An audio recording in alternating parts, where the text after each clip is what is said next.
जेएफटी हिंदी मई 17। दोष। हम पूर्ण रूप से तैयार थे कि ईश्वर हमारे इन सभी चरित्र के दोषों को निकाल दे। छठा कदम।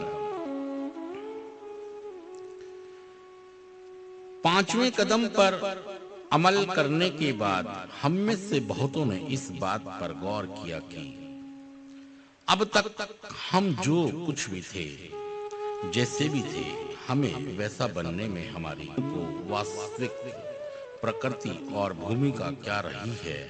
अगर हम हेकड़ और घमंडी नहीं होते तो हमारी जिंदगी कैसी होती। निश्चय ही हमारी हेकड़ी और दंभ नहीं हमें अपने साथियों से दूर रखा, जिससे हम ना तो उनसे कुछ सीख पाए और ना ही प्रसन्न रह सके। लेकिन हमारे इसी मिथ्या दंभ ने हर दर्जे तक गिर गए। हमारे स्वाभिमान के क्षणों में हमारे अहम को हम पूरी तरह विखंडित हो जाने से संभाला भी नहीं होते तो हमें क्या क्या फायदे होते, हमें किस तरह का सहारा मिलता। यह बात काबिले गौर है। अपने घमंड को छोड़ देने के बाद तमाम दूसरे लोगों के बीच अपनी वाजिब जगह दोबारा से बनाने के काबिल हो गए हैं। हम अब उनका संग साथ निभाने और उनकी सद्बुद्धि की सराहना करने तथा उनकी चुनौतियों का सामना करने के लिए उन्हीं के समान सामान्य और आत्मबल से युक्त हो गए हैं।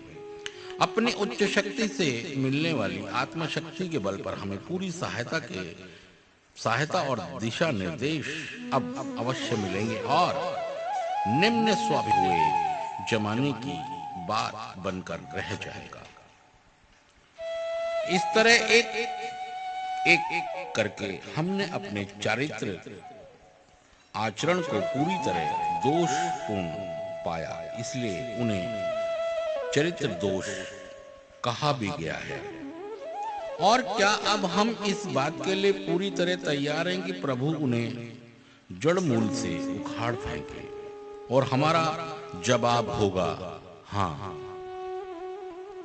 सिर्फ आज के दिन मैं अपने चरित्र के तमाम दोषों को पूरी तरह ढूंढने का प्रयास करूंगा और यह जानने की कोशिश करूंगा कि क्या मैं अपनी समझ के ईश्वर की कृपा से उनके पूरी तरह से शुक्रिया सुनने के लिए